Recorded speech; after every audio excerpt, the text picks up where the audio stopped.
আমাদের সকলের প্রাণপ্রিয় বড় ভাইরা হুজুর কিবলা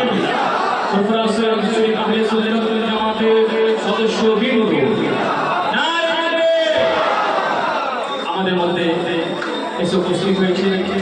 সংগঠনের প্রতিষ্ঠাতা সারা বাংলার যুবকের নয়নের মণি আমাদের সকলের প্রাণ প্রিয় পীরজাদা আব্বাস সিদ্দিকী ভাইজান কিবলা এই ফুরফুরা শরীফ প্রতিষ্ঠিত করার জন্য মুসাদ্দিদুল জামাত আমির শরিয়াত আলা হযরত দাদা হুজুর কিবলা রাহমাতুল্লাহ আলাইহি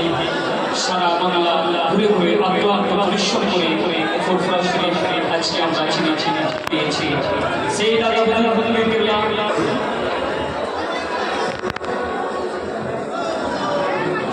ফুরফুরা শরীফ আহলে সুন্নাত ওয়াল জামাতে আজকে অধিবেশনে এখন সংক্ষেপে বক্তব্য রাখবেন